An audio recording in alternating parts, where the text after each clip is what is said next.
Flanders ran to put out a fire, but got hit and sent flying by a big truck. The next morning, his yard was filled with garbage dumped everywhere. Even the holy water had turned into sulfuric acid. Flames sprayed out of the fire extinguisher instead of foam. A snake slithered out of the bag Flanders used for grocery shopping. Marge wished Flanders all the best, and Flanders said he was fine. He took out his car keys to lock the car, but the car exploded right in front of him. Marge invited Flanders over to their house. It turned out Flanders had been under a lot of stress lately. He'd even started thinking going to church was pointless. He'd even lost his most prized possession, his beard. All of this started after he became Bart's teacher. Nelson asked in class who they should pray to. Flanders thought to himself, don't say Jesus, but Jesus was still the name that came out of his mouth. When the school administrators found out, Flanders was punished by having to write a self-criticism on the blackboard, and he lost his job too. Flanders walked down the street, dejected, looking for a place to comfort himself, but all the churches were closed. Only the Catholic Church was open. When Flanders went inside, Fat Tony came over to comfort him. After learning Flanders was upset about losing his job, Fat Tony invested in opening a left-handed store for Flanders and his family. The store's business got better and better, and Flanders and Fat Tony became good friends. When Fat Tony got angry, Flanders would calm him down by drawing. To thank Flanders, Fat Tony kissed him on the cheek. In return, Flanders gave Fat Tony a kiss of death.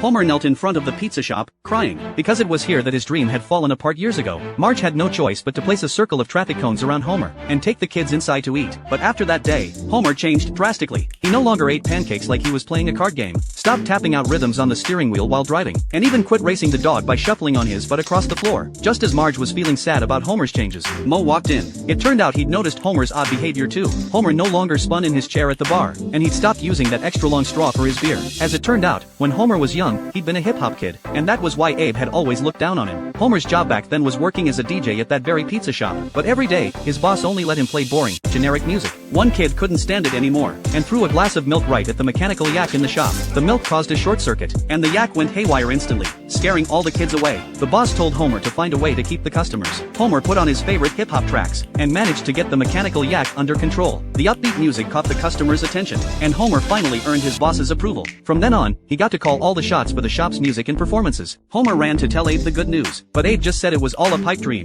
That night, while Homer was performing, a group of police officers suddenly showed up, and shut the pizza shop down for good. Homer's dream was crushed right then and there, and Abe even made a point of showing up to mock him.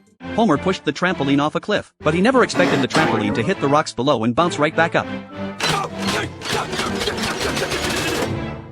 If this were a cartoon, the cliff would break off now. Homer was trapped inside the trampoline all night long, until the edge of the cliff cracked. Homer tried to saw through the trampoline, but the saw's cord wasn't long enough. He had no choice but to wait for the trampoline to rust away slowly. Just then, Bart showed up with a lock. When they turned around for a second, a thief had already started stealing their things, but later that night, it turned out that a few days earlier, Homer had suddenly seen an ad in the newspaper for a free trampoline. Homer immediately drove over to get it. Nothing was going to stop him. When Homer arrived at the address in the newspaper, he rang the doorbell, and a stream of water sprayed right at him, but Homer refused to give up. Finally, Krusty the Clown answered the door. This trampoline was one Krusty had used for his performances before, and he didn't need it anymore. When he heard Homer had come to pick up the trampoline, Krusty told Homer to take it right away. While Bart and Santa's little helper were playing, they suddenly spotted Homer. Wow! I can't believe it! The three of them had a great time playing on it, but Marge started to worry. Homer even wanted to turn their yard into a small amusement park. On the first day of its test run, some people broke their arms, others bit their tongues. There were way too many safety hazards, but Homer said he wasn't worried at all, and put up a sign next to the trampoline. By then, though, the yard was already full of kids lying on the ground.